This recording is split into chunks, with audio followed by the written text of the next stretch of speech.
Saint Francis of Assisi. He would become one of the most beloved and respected men of faith in the history of Christianity. But unlike our other thinkers, Francis didn't really write anything. He didn't intend to start anything or be a big thinker. He just lived a simple life. When he was in his late 20s, Francis had a vision where he was called to rebuild the church and follow in the footsteps of Jesus. Francis took this call very seriously, and making a 180-degree turn, he gave away everything he had and dedicated himself to helping the sick and poor. This commitment to poverty and simplicity attracted a large following, and Francis and his followers, called the Franciscans, soon became known for their humble and selfless way of life. Francis had a deep love for all of God's creation, and perhaps best known for his love of animals. Once he was given a large gift of a fish, which he gladly received, then promptly put the dying creature back into the water with a blessing. And remember, this was way before PETA, so being against cruelty to animals was definitely not a thing.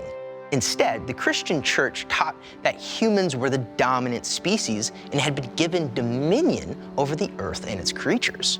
And at the time, this dominion bestowed little regard or respect to living creatures, believing that they had no value other than the value to man. Saint Francis, however, had a different perspective. He considered animals and nature to be a reflection of God's creation and should be therefore treated with kindness and respect.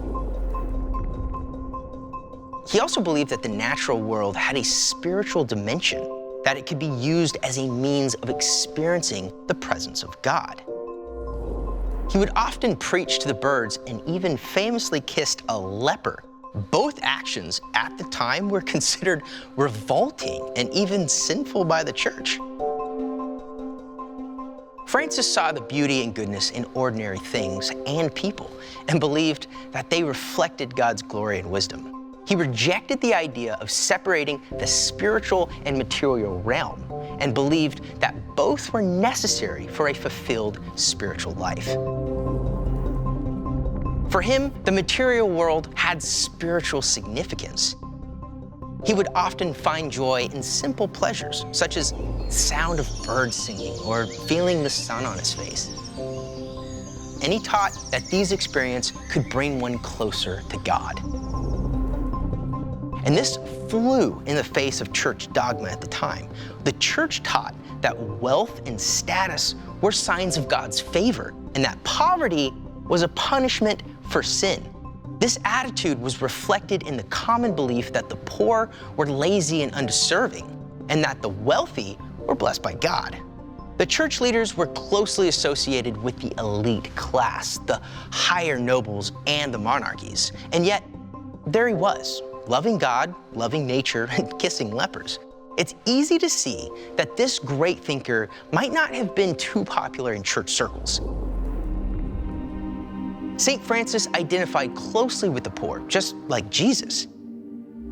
He believed that poverty was a virtue and that the poor were closer to God because they were not distracted by material possessions. Francis's influence extends far beyond his own time and place. His message of love and compassion and simplicity has inspired people of all faiths and backgrounds. As I mentioned, Francis didn't write any formal treatises or books, but he is known for the Rule of St. Francis, a short document that outlines the principles and practices of the Franciscan order. He exhorts others to follow the example of Jesus Christ, to live lives of poverty, simplicity, and humility.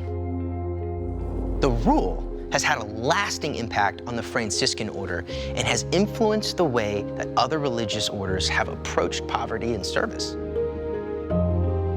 Another writing, the Canticle of the Sun, a hymn that praises God for the wonders of the natural world, is considered one of Francis's most famous works and is widely anthologized and studied today.